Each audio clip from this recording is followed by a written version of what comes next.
Hi everyone, welcome back to 留学101 podcast. I'm Aira and I'm Mizuki. So as you can see, we're outside in Yokohama. Such a nice day. Yeah. So today, we would like to talk about roommate episode part 2. And part 1 was we recorded on it was like our third episode. Yeah. Yeah. So if you haven't listened it yet, please go check the episode 3 of the roommate part 1 episode. So today we're going to do that part 2 roommate episode. Roommate horror episode. Yeah, because it's not horror. Yeah, it's not that dramatic. Yeah, because in the last episode, I only talked about my freshman year memories regarding roommate. So I still have second, third, and fourth year roommate episodes to talk about. So I have tons to talk about. But what about you, Mizuki-chan? Do you have anything else that you want to share first before I talk for 1 hour? Because you have lots to say. Yeah.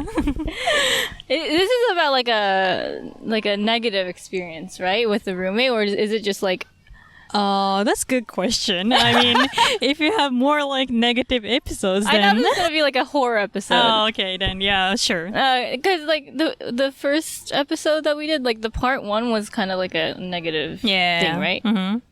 I mean, it could be negative or positive. It doesn't really matter. But I do have several other negative roommate, war stories that I can share.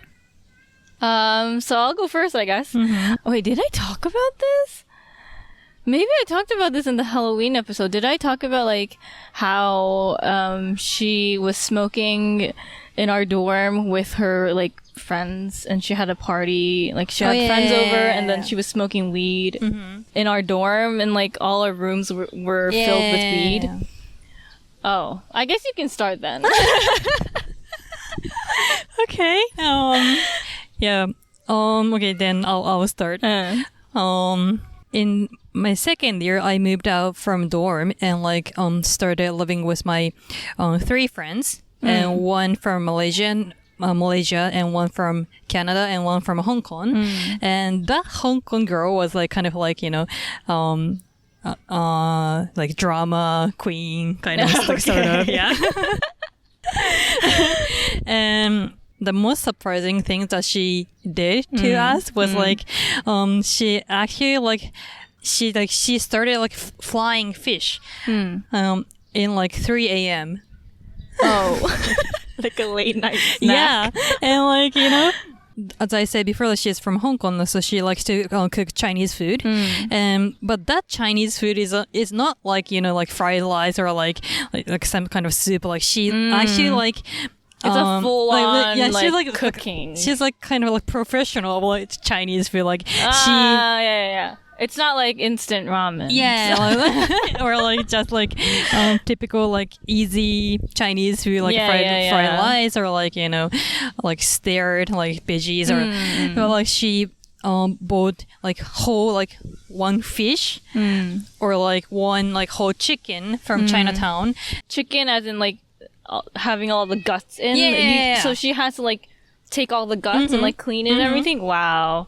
So she's kind of she's that professional, or she's so into cooking food. But that was fine. But I think that was during final season or a midterm season. Everyone were so dumb and you guys needed sleep. Yeah, and so in 3 a.m. there was such a big noise, kind of explosion from the kitchen. So everyone came to the kitchen and to see to find out she's flying the fish, this whole fish. And she was oh, I was just so hungry, and then I kind of wanted to make fried fish, even though I knew that you guys are sleeping. And then I was okay, well you could have make some sandwich, or you can just eat some snacks because everyone is sleeping, and and that's kind of selfish, Yeah. So yeah, that was one biggest thing that she kind of did to us. Did she do that often, or was it that one time? Yeah, after that, she well, she learned that like, you know, like making flying like fish in 3 a.m. like isn't something that she can do, like, or she should do. What? It's not something that she should do. Yeah, she should do. Yeah, so yeah, so she learned. So that was okay. But like, you know, like who make like fried fish in 3 a.m. Like, wait, did she literally like start from taking out the guts and cleaning the fish, or was she just like frying the fish? Either way, it's kind of it's kind of okay. Yeah, so yeah, she's kind of, you know, selfish, you know. Was she? Yeah. So, like she's just like, you know, like following like her, you know, she's not really considerate of like other people's lives or feelings, or if she wants to do it, she'll do it. That kind of stuff. Yeah. Are there other like other stories of her? Just to clarify, we don't hate these people. We're just like talking about our experiences, you know? And like a lot of people have like negative experiences or like really horrific stories about their roommates. Ours aren't that bad, honestly, but I've heard some horrific stories. Yeah, we're just telling the fact. Yeah. We don't hate these people. I don't hate my roommates, but you know. You know, cultural differences and stuff like that, you know, do occur. So she actually moved out from like third year, and because my Malaysian friend like didn't want to like live with her anymore.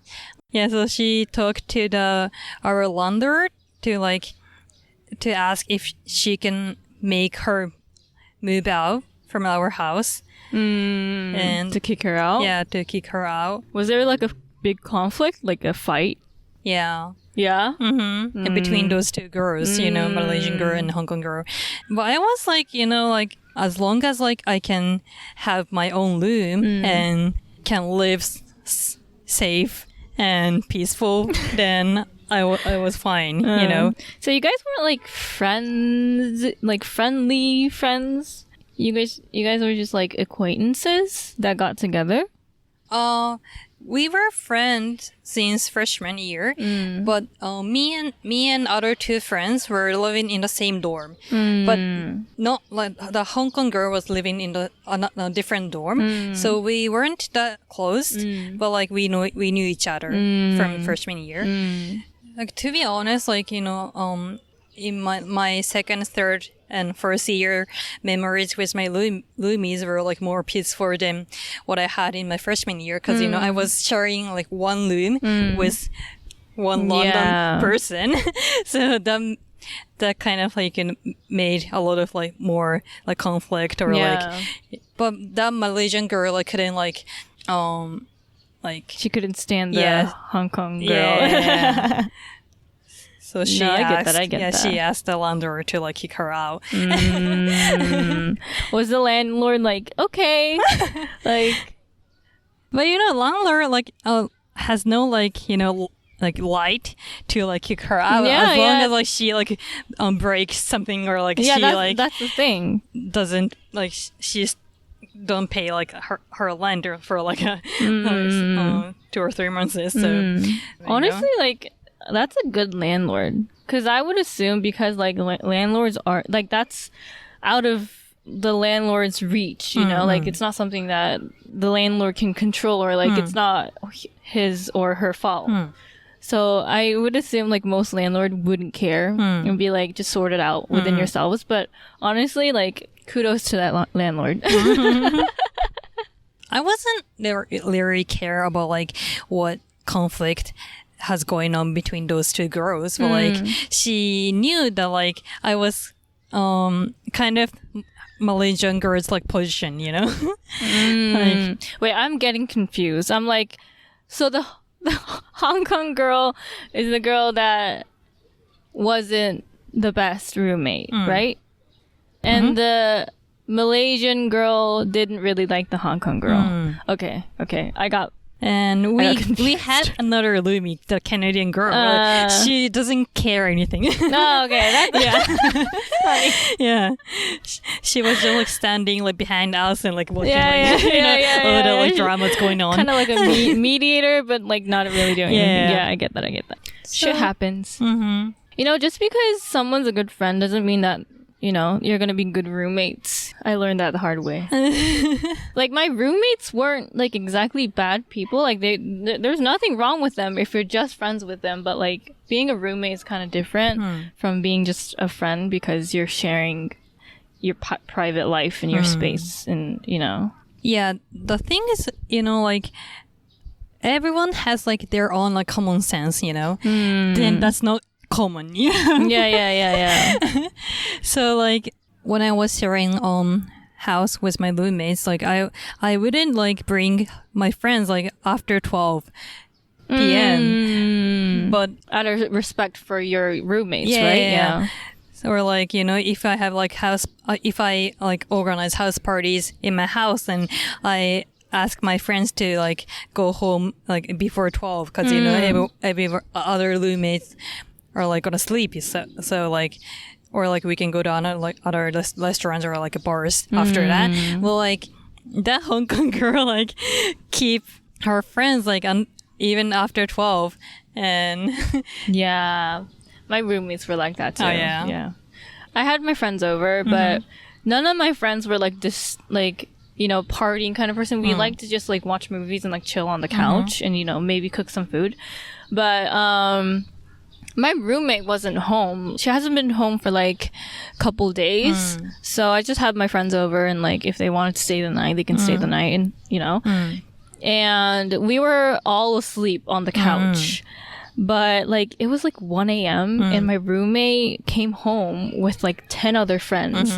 And they're like, let's start the party. And that woke me up. And my roommate was like, oh, is Mizuki sleeping? And like, duh, I'm sleeping. Can't you see? I'm sleeping. And my friends went home and they were like, good luck. I was like, yeah. And yeah, they woke me up and they were like, yeah, we're gonna have a party from now. Like, you better go back to your room. And I was like, oh. You better go home, you know? Yeah, I know. You know, if it was me, I would be like, oh, I'm sorry, you're sleeping. Like, either I'll be more quiet and like maybe not blast music, you know, or be like, oh, let's just take it to another place, like who has like a, you know, apartment that they can party at or whatever, you know. But no, they were like, oh, Mizuki, like we're gonna have a party. Go back to your room. I was like, okay. I was peacefully sleeping. But got woken up and I couldn't sleep for the whole night because they were blasting music and I can smell weed and, you know. I don't know. At first I was pretty like mad and like why aren't you guys considerate of other people? But now that I've matured, I feel like, you know, they're kids. College students are kids, and they were they were like freshmen kids as well. I know, but like they're freshmen and sophomore, which, you know, that's when, you know, college students make stupid choices. Yeah. And I feel like, you know, people mature from that. So it doesn't mean it's the right thing, or like it doesn't make it right at all, but like, yeah, they were like 18, 19, 20. I get it. Yeah, you're such a open-minded. Yes. Yeah. Well, I became open-minded. I wasn't. I wasn't back then. But again, I'm not excusing their behaviors. If I was a parent, I wouldn't raise my kids to be like that. But like, you know. Well, I was always texting the group chat saying like, can you guys be quiet? Because it's already like 12 or like 1 a.m. Yeah. So like, can you guys be quiet? I was too scared to like say anything. Oh yeah? Yeah. Because like this was when it was the second semester, so my roommate was letting me stay there. You know, I was paying rent, but my roommate was letting me like use her space. You know, I was kind of invading her space for my convenience, so I was a bit more understanding and be like, this is her apartment, she can do whatever the fuck she wants, you know. So that made it more tolerable. But my first roommate, I'm like, no excuse. We're paying the same amount. You know, we're sharing the same space, you know. This is not a negative experience. It's more of like a funny experience. My 2 roommates and I were all having dinner together, and we cooked some steak and some food, and we were setting the table. And we didn't have the silverware, the cutlery and stuff like that. So one of the girls was like, "Oh, I'm gonna bring like all the silverware and stuff." And she was like, "Mizuki, do you use knives and forks?" And I was like, "Dude, it's a fucking steak. Do you think I eat steak with chopsticks?" Oh, I was in shock. I was like, oh, like, you know, I've heard about this, but I didn't seriously think that people think that. So I was like, of course I do. Like, it's a steak. How am I supposed to cut it? Was she that serious? She was very serious. She was like, oh, like, do you just need chopsticks, or like, do you need knife and fork? And I'm like, I need knife and fork, please. That's funny, but it's cute at the same time. I know, it's cute. It's cute, but I was pretty like, I didn't think it would that something like that would happen to me, so I was like kind of in shock. But yeah, my friend never like told me that. Maybe because, you know, you had like Asian friends. Yeah. Sure.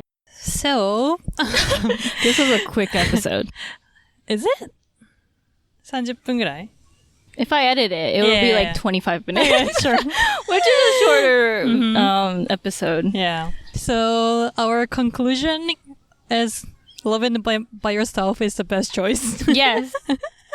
For sure. Yeah, if you have money. Yeah, that's true. Yeah. It really depends on where you live too. I feel like, yeah. I only had to pay like $450 to my friend the second semester. Oh, that's cheap. Yeah, it is cheap. But it's not like I was living there officially. I didn't have any documents. I was literally like isoro. So like I think it would have been like more expensive, but like she was very kind to, you know, just say like $450, and I was like, great. Yeah, you had your own room, right? Yeah, I had my own room and everything. I had closets. You only had to pay $500? Yeah. Whoa. That's pretty cheap, right? Yeah. I was paying like $900 or $1,000 when I was living in the dorm. So I was like, are you sure? Are you sure you don't want more from me? And I was like, okay, thank you. I guess she didn't really care. I heard she was like kind of struggling with like, you know, the rent. Oh. Her mom was the owner. But like her mom was like, you know, raising her right and being like, no, you have to be on time. You have to pay for your own bills and stuff like that. I reached out to her and she was like, I'll ask my mom if you can stay here. And then they both were like, yeah, of course. And I was like, how much? And she was like, $450. And I was like, great, I'll move in tomorrow. You're such a lucky girl. Yeah, I was very lucky. Yeah. Apartment hunt in Toronto is such a tough thing for like college students. So like especially these days. Oh yeah. Yeah, the rent and everything is just like inflation. Inflation. Honestly, like it's really hard to like buy houses or rent houses these days. So I guess our Lumi episode part 2 is more peaceful than we expected. Yeah. Part 1 is like more intense, so if you guys have part 1 was like more of the basic stuff that everyone goes through, like, you know, your roommate not cleaning the dishes, you know, partying all the time and like having people over when I mean we kind of went over that this episode too, but such a like college student like standard. It's nice to experience that once. You know, because I always dream of like living in dorm where you share one room with other roommate, because you know, like that's kind of iconic over like American you can say, yo, university. I lived in a dorm in the States. I get it. That was good experience. But after that I moved out to the condo where I had my own room, so that was more peaceful, I guess. Yeah. We'll record another episode, I guess, if we can came up with other memories. No, but the thing is, like, we were just talking, like, maybe you guys can send us your roommate, like, stories and read them out, you know, and that'll be fun, I guess. So, yeah, we might do that in the future. Sure. Yeah. So, thank you guys for listening our episode, and we'll see you guys in the next episode. Bye bye.